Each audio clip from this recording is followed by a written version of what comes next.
Hello, welcome into the Sarcastic Remarks Studios. My name is Ryan, and I am the host of Sarcastic Remarks. We are the official Dallas Stars podcast of the Hockey Podcast Network, and we are sponsored by DraftKings. Their promo code that we ask you to use is THPN, and that lets them know that we're the ones that sent you, and you get a special little offer from them each time you go and use their app with that promo code. So please go and use that. We'd really appreciate that. And without further ado, we're going to get into tonight's game.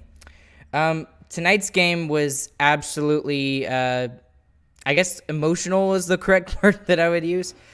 At times, I was okay. At times, I was really mad. And at times, I was just distraught.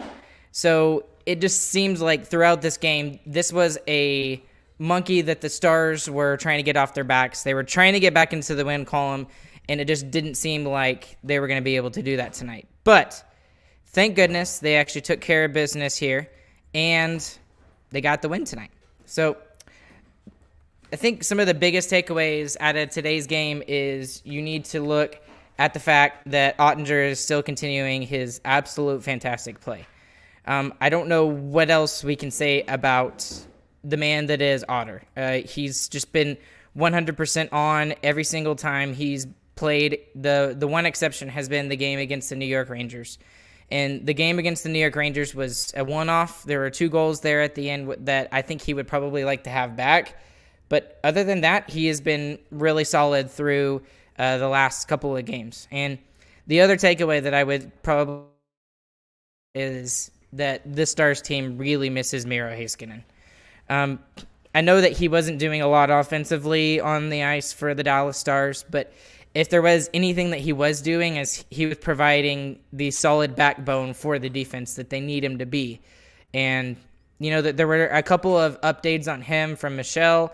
She said that, you know, he wasn't running a fever for the first time in several days, which is a sign that he's progressing, but he's still out indefinitely. So the sooner that we can get him back, the better, and the sooner that this Stars team can feel more complete, because I thought Klingberg would finally get that opportunity, and I thought maybe with Miro being out that Klingberg would, you know, really step up in all facets of the game.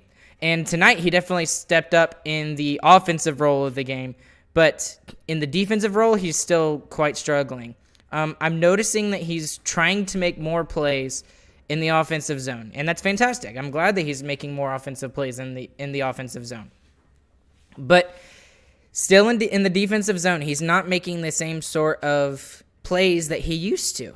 He's turning the puck over in the defensive zone, and then he's also turning the puck over at the offensive blue line. And for us to be successful as a team, that can't happen from who is arguably our best defenseman right now. He needs to step up. I mean, not just in the offensive game like he was tonight, but also in the defensive game. And thank goodness it was enough for the Stars tonight to just get the win, get out of Montreal, and go to the next one, because this was really important for the Stars to have, because I really honestly thought for a second that we were going to lose again to Montreal. And I kind of let my emotions get the better of me tonight. But anyways, I do want to get into a couple of things about this game with some notes that I took through the course of the game. I apologize. I don't have the NHL app working on my iPad, so I'm just going to have to pull it up on my phone instead.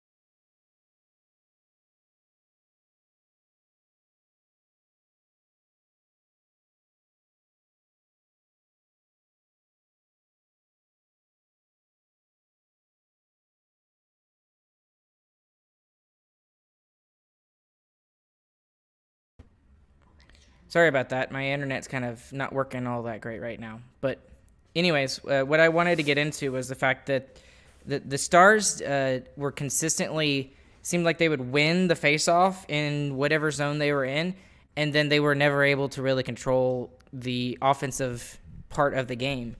And they were constantly turning it over.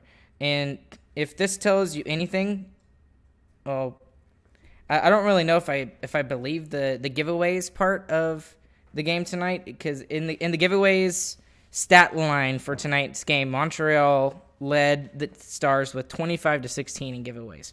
And I'm not quite sure that that's correct, but you know what? It is what it is. I believe that the Stars were turning the puck over a lot, and Montreal was turning the puck over quite a bit as well. I just don't know if it was as much as the stats guys were saying, because at least with the Stars at home, the giveaways never seemed to be that outrageous like they were apparently in this game. So, anyways, let's go ahead and get into the goal summary for tonight's game. The first goal in tonight's game was from Radek Faksa. Radek Faksa got his first goal in 40 games, and so it was since November, and it's his third of the season from Raffl and Radulov. And finally, kind of taking the lines, putting them in a blender with those bottom three lines seems to do something for the Stars tonight for Rick Bowness. And they get something out of the bottom three lines. And it was just a greasy goal. And I was just like, garbage goal for the win, is what I put on Twitter. At this point, with the way that the Stars are not scoring goals, we'll take him as we get him, right? So anyways, throughout the first period, I thought that we played okay. There was a lot of chances going both ways. But going into the second period, especially after the penalty that was called, I forget who it was against, and of course the NHL app's not working, it's not going to tell me, but there was a penalty that the Stars took, and as soon as we took that penalty, it went straight Montreal Canadiens throughout the rest of the second period. And because of that power play goal that came from Cole Caulfield here in the second period, it was at the 9:36 mark of the second period, and it was from Suzuki and Weidman that would make it 1-1 tied. And it was a power play goal, and after that, Montreal just straight down the ice, and they were controlling the whole second period until Jamie Benn would get his 15th of the year from Lindell and Klingberg. So that's Klingberg's first point of the game. He would end up with 3, but that was a big goal by Jamie Benn. It was just a shot that ricocheted behind the net. Jamie happened to be in the right place at the right time, and he put it away to allow us to be ahead going into the second intermission. And I even put this on Twitter as well. I didn't think we deserved to be up 2-1 in that second intermission, just because of the way we played in the second. The way we played in the second was atrocious. There were turnovers left and right, and the only thing that was really keeping us in this game in those first two periods was, once again, Ottinger. Ottinger was the best player on the ice for the Dallas Stars tonight. And then I'll get into somebody else here a little bit later after the goal summary that I thought had a really good game back. So going into the third period, the Stars came out with a little bit of a push there at the beginning, but it didn't really amount to anything. So later in the third period, Nick Suzuki would get his 17th of the year from Caulfield and Romanoff. And, Caulfield, just the guy has been absolute dynamite since Martin St. Louis took over as the head coach for the Montreal Canadiens. And he's been fantastic for them. I don't have the stats here in front of me, but what I do know is that he's 8 points out of the rookie goal scoring. And at this point in the season, with him even being that close, that's insane. And he spent a good chunk of his time under Dominique Ducharme, the coach that was fired. And it kind of makes you wonder, if he had Martin St. Louis from the beginning of the season, would this really be a Michael Bunting, Moritz Seider conversation for the Calder Trophy? Maybe not. Maybe it's Cole Caulfield's. But nonetheless, anyways, Nick Suzuki would get his 17th of the year, and that was tied 2-2. And in the second intermission, I kind of put, this is not going to be enough from the Dallas Stars. It's not going to be enough. And that was when we were up 2-1. And no matter what had happened, I just knew a goal was coming. I was hoping it was from the Stars, and it was from the Montreal Canadiens at that point. And at that point, I had a little. We bought a couple little toy cars for my kids, we didn't buy them. We got them in Happy Meals, I think, the other day, right? And I was holding one. It was Peach on a motorcycle or something.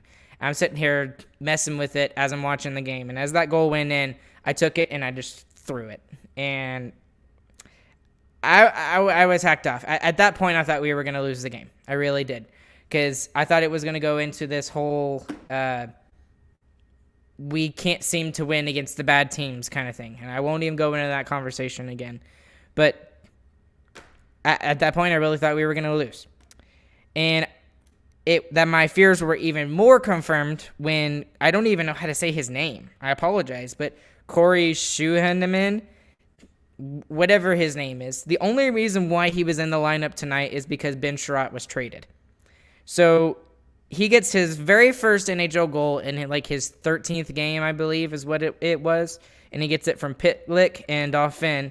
And Montreal storms back 2 goals in about 4 minutes, and they're up in the game with about 6.5, 7 minutes remaining in the game. I was really hacked off at that point. At that point, I stood up, I took my hat, and I went into my bedroom and threw it against the wall. I was mad.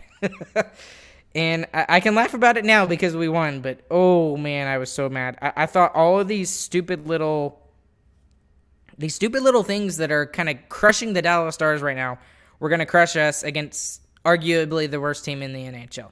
Although I should point out that in the last 15 games, I think 16 games, the Montreal Canadiens are actually 8-6-1. So they actually have a winning record over those games. So they've been playing well, even better than the last time we saw them. When the last time we saw them, they had won like I think 7 games in like 40 games or something like that. It was really bad. But I mean, they've been playing well and better as of late. So following that goal, the Stars were just kind of like, you know what, screw it. We're just going to go for it. And at one point, I'm not joking, there was about 5 Dallas Stars players all down the ice, and they're just going. At that point, we're going to get a goal. And it was to the point where it was a 5-on-3, and there were 2 forwards from Montreal that were behind the line of Dallas Stars going into the offensive zone. And I was just like, okay, where was this beforehand? Not necessarily that it had to be all the defensemen coming in and helping out with offense in the game. See from the Stars before that. And that's what I would like to see more of. But regardless, it was a chaotic next 2.5 minutes. A absolute chaotic next 2.5 minutes. And I kind of said this was very much the same as the first period against the New York Rangers. So in that first period with the New York Rangers, the Dallas Stars were getting into a track meet with the New York Rangers. And that completely fed the game of the New York Rangers because that's how they play. I mean, they have a decent defense, but they have amazing offensive players that just haven't really lived up to what they could have been doing this season. And, I mean, it was just back, forth. And for those 2.5 minutes, it felt very similar to that. And there was right before they scored this goal, which I'll go ahead and say, John Klingberg gets his 3rd of the year from Ben and Garyanov, and it ties it 3-3. But right before that part of the game, when he gets the goal, there was a giant gargantuan chance by Otter that he made a save on, and that the Stars were able to make sure that it didn't go into our net. Goes the opposite way. It's a semi-odd man rush, and we get the goal. So I didn't think that play was offside, by the way. I thought Jamie Benn was onside, but it was really close. And I was really scared that they were going to challenge it and it wasn't going to be called a goal. So thankfully, they didn't challenge it. It's tied 3-3 going into the last couple minutes of the third period. And that last little bit of the third period, the Stars actually got a power play, and it was a interference penalty on Yoel Armia against Jake Ottinger. He stuck his leg out. He was trying to trip Jake Ottinger. At least I thought so. Montreal fans would probably disagree with me, but whatever. It would go into overtime, and the Stars would do nothing with that power play, although they had their chances. In the overtime period, it was mostly the Montreal Canadiens tonight. And it was mostly just because they were controlling the play for the most part in the overtime. The Stars did have a little bit of carryover from the power play at the end of the third period going into overtime. So it was 4-on-3, but they still did nothing with it in that 30 seconds. with about 2 minutes remaining in the overtime period, though, the Stars would take a penalty, and it was John Klingberg, and it was apparently a hooking call on Mike Hoffman. Absolute crap. Absolute crap. And I'm just going to go ahead and get into this, too. The reffing this year has been new level bad. And I don't know what the deal is. I honestly don't know what the deal is. And the NHL and the refs are going to have to figure out what the heck is going on with the reffing in this league. Because it's not just the Stars. It's been a lot of teams in the NHL. And I mean, I'll go back to this because I'm thinking about this. But Connor McDavid, I was watching the playoffs last year. And there were many, many times when a call should have been made, when he should have drawn a call, and it didn't happen. And I'm talking like 7 times out of 10, it was not called and it should have been called. So I don't know what the solution is for the refs and for the NHL to figure out what's going on with the reffing this year, but I really hope that, Gary Bettman looks at this and realizes how bad it's been this year. It's been bad. And I'll go back to the St. Louis game. The Stars were up 1-0. I'm not going to get into the fact that the Stars probably should have had more goals, yes. But when you affect the outcome of a game in the last minute and then you let the other team win 2-1 and it's because of a bad call, that's on the refs. That is on the refs. And thankfully tonight, it wasn't the case. So, but I mean, it's not just, calls that were bad against the Stars. There were some stupid calls that were made against the Montreal Canadiens tonight too. Like what was the one I thought that was kind of stupid? I think it was a holding penalty. Yeah, it was the holding. It was the Brett Kulak holding against Jamie Benn. I thought that was lame. I didn't think that was really a penalty. And then while I'm thinking about this too, how about that 7-on-5 there at the end of the third period? You're just not going to call that? I mean, thanks to Sod for pointing that out. I totally missed that. I mean, he even took a screenshot and like shared it out there. Well, it actually might not have been him. It might have been someone else on Twitter. But regardless, he was the first one that I saw that pointed it out. There were 7 players on the ice for the Montreal Canadiens. 7! When the ref's hand was up in the air. It's like, I get it. I know you're trying to look at the fact that you're waiting for the Stars to take possession of the puck so you can blow the whistle and give the penalty to the Stars, but you can't.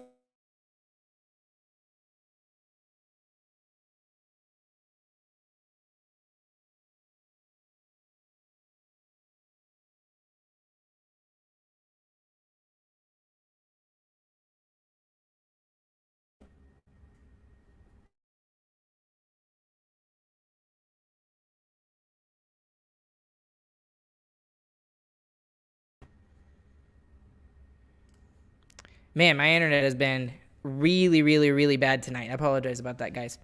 Anyways, I'll get into that later, but it was just really, really, really bad, the fact that they did not get the 7-on-4. That should have been called, and it's another thing that they should have taken care of, and they didn't. But thank goodness, after John Klingberg's penalty and overtime was killed off, probably about 30 seconds remaining in the overtime period, Klingberg does his thing, and he actually doubles up on his goal totals this year in one game, and he gets his 4th of the year from Ben and Sagan, and the Stars win 4-3 tonight in a game that they absolutely had to have 2 points on.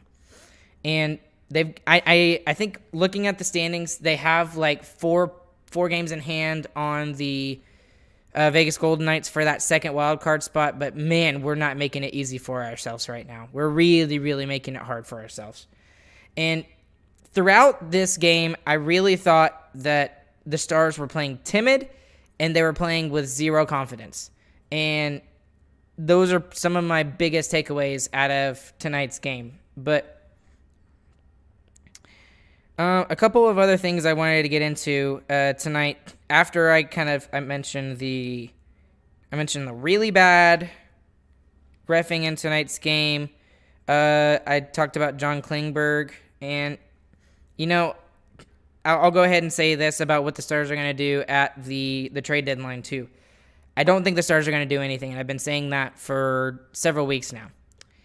For several weeks, I've been thinking that the only way the Stars could get better is if they go out and get another middle six, top six forward that they really need. I just don't see how that's going to happen. But today, there was a little bit of hope that kind of made me think, okay, maybe they are looking at getting somebody. Andrei Sekera was actually placed on waivers today. So with his cap hit, I believe his cap hit is $1.5 million. And what you can do is if you put somebody on waivers and send them down to the AHL or they get picked up, either way, that cap hit can be buried, and then they have 1.5 that doesn't go against the cap. So thankfully, it may look like that the Stars may be getting a trade soon. Maybe. I'm still kind of keeping my fingers crossed. Not sure about it, though. I still don't think it's going to happen. But what do I think the Stars really need? Miro Heiskanen. They need him back, like, now. And the sooner he can get back, the better. Anyways, guys, I'm going to pull up some of y'all's comments here tonight because there's been a lot of good comments that I should pull up. Ardell, thank you for listening. Dallas is really, really good in extra time this season. Not sure of the record, I think is what he was trying to say, but it has to be very good. Yes, and Alex actually saves you the time there, Ardell, and he says Stars are 12-3 in overtime and shootouts this year, which is the complete opposite of what they were last season, which was Alex also saying onside by the width of a skate blade in reference to Jamie Benn being onside on that third goal. Yes, agreed. And very, very, very, very close. Alex also saying that the power play was terrible tonight. I won't say it was. I'm back and forth on this in tonight's game. It was okay. It was okay, but.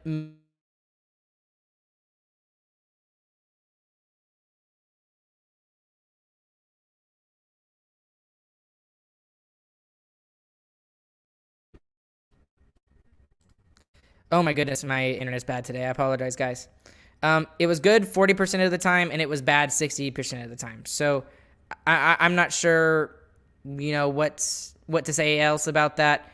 But the power play's got to get better in order for the Stars to be, a playoff team. So it was a weak high stick on Pavs. Yes, that's a good point, and that goes back into my my conversation about the really bad reffing. That was a crap call. And whoever it was that embellished that call, who was it? Joel Edmondson? Yeah, Joel Edmondson. Yeah, and that was crap. It shouldn't have been called. But either way, stupid. Brandon saying, hey, Ryan, hey, Alex, what a game. Not in a good way. We struggled tonight, got the W, but it was an ugly game. I agree. It was a bad game. It was an ugly game. We did struggle, but we got 2 points that we needed. And I'm hoping that this W will maybe loosen the grips on our sticks a little bit, and we can play a little bit more loose in the upcoming games that are ahead, because we're playing a bunch on the road for the next 2 weeks. So we'll see how that goes. Finally, someone other than our top line got some points, Brandon says. Foxa, Ben, and freaking Klinger. Yep. And as good as Klinger was offensively tonight, he did have some defensive miscues, but at least with the defensive miscues, he made up for it with the 3 points that he had tonight. And if it weren't for his goals, we don't win the game tonight. So that is very, very true. And if he's doing that consistently and, putting up goals and putting up points along with the defensive miscues, I can live with the defensive miscues more. But we haven't really seen that a lot this season. And thankfully, at least in this game we have. So we'll see. I'm a Ryan mind reader. Yep, you are. And I'm sure he's in reference to this comment that Brandon said. Sekera is on waivers. What do you see happening to him? I think he's still just trying to get better. He's kind of like you remember Blake Como? He's kind of been a ghost since the beginning of the season. So I don't know, but we'll see what happens to Sekera and what happens to Blake Como as well. Alex also saying, I'm not getting my hopes up for a trade. I'm not either, but the Sekera move, maybe a little bit. Maybe like a smidgen of interest, and it kind of perked my interest just a little bit. So we'll see if there's something going on out there, because for a while it looked like the Stars were in on a couple of trades, but especially as of recent, I don't know if there's anything else that would go with that. But Brandon also saying much better than the OT than last season. Yep, and we kind of talked about that. I thought we played well, more like 70 good, 30 bad, and that's okay. That's okay for you to feel like that, and maybe it's just because I hope I say your name correct. Cryptic2KK, welcome to the stream, and thank you for listening. I'm just more pessimistic about my team just because I think I care too much, and as a fan, I just care way too much. But that's good that you're more optimistic than I am. Maybe you can put your comments about what you think is going to happen in the trade deadline, Cryptic, and let me know what you think. Because Connor McDavid for Alexander Radulov. How about that? We'll see. Cosmic saying, my dude, that was a tough game. Yes, it was a tough game to watch, and I mentioned this at the beginning of the podcast, but it was very much a emotional game. It played with my emotions a lot. I was very mad for points of this game, especially when they went up 3-2, when Montreal went up 3-2. And then I was just I wasn't even happy. I was just relieved when Klingberg scored his second goal in overtime. So, I don't know. I'm just I don't know how this is going to go, guys. I really don't. I just want to make the playoffs, and then we can see what happens. Even if we play against Colorado, I'll be happy that we made the playoffs. But I still don't know if we're going to make it or not. Ardell said, Michael Raffle was excellent with 4 hits and better play more than one way to impact the game.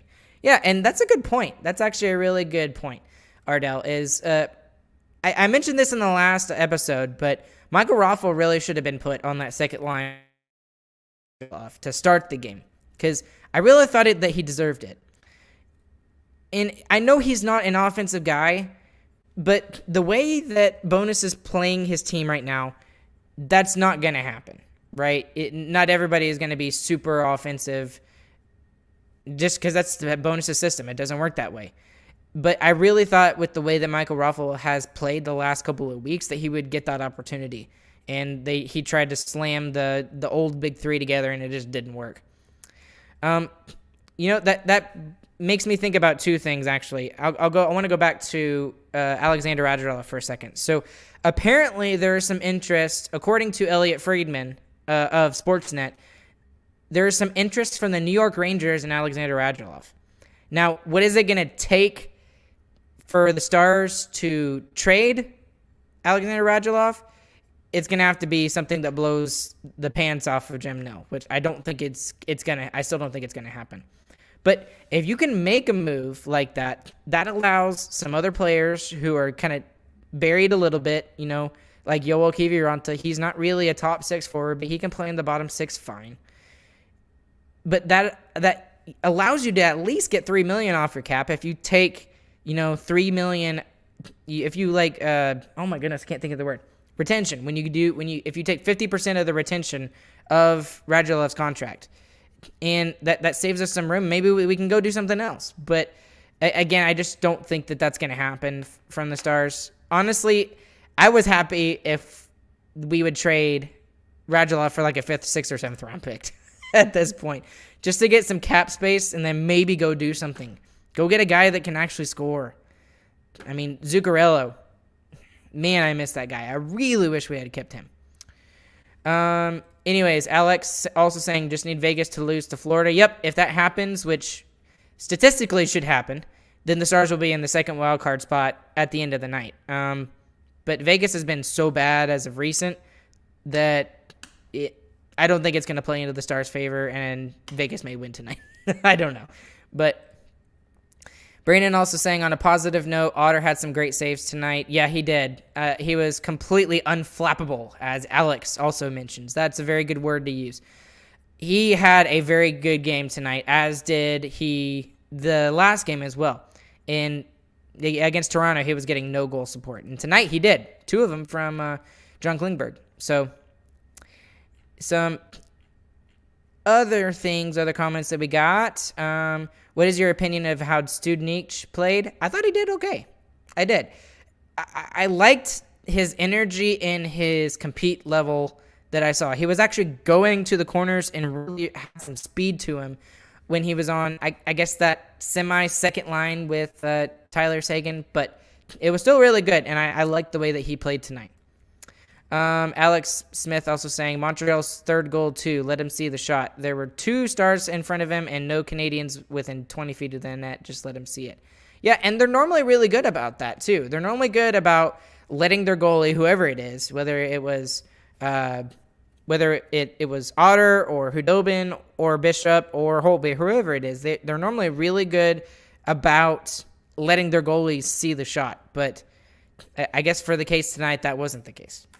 So, Alex, trade Rads for a case of pucks. I'd just take a bag of pucks. How about that? Open up some cap space and get Petrie. I think it's going to take a lot to get Petrie out of Montreal. I mean, we saw what Sherratt was worth. Sherratt is not worth what Florida gave Montreal. I think they gave like a decent prospect, a first round, and a fourth round. That's no. That I would not do that for Jeff Petrie. But it looks like that Montreal might get that. So, but hopefully not from the Stars, but we'll see. Brand, I wish, right? Zibanejad for Rads? Why not? It would have to be Zibanejad and Rads and like probably Wyatt Johnson or Logan Stankoven or one of our big time prospects for us to get Zibanejad out of New York like that. It's not going to be 1-for-1 like that. I wish. It'd be nice, but I don't think so. Anyways, guys, I think I'm going to close it off here tonight. Thank you guys for commenting. It actually allowed me to pull up some things that I wanted to talk about, and I'm glad that you guys commented, and I enjoy all the comments that y'all had. Thank y'all. And once again, please go and use the promo code THPN from DraftKings Sportsbook, our sponsor. Lets them know that we're the ones that sent you. Hopefully, James and Chris will be back with me on Saturday for the last game of spring break, but we'll see. And go and follow us. Yeah, go and follow us anywhere where you have social media. We've got Twitter, Instagram, Facebook, Twitch, all that sort of stuff. Leave us a review and comments in the comment section down below. Anywhere you're listening, really appreciate that. I'll catch you guys on the flip side. I hope you guys have a good, fantastic evening, morning, whenever you're listening to it. Bye.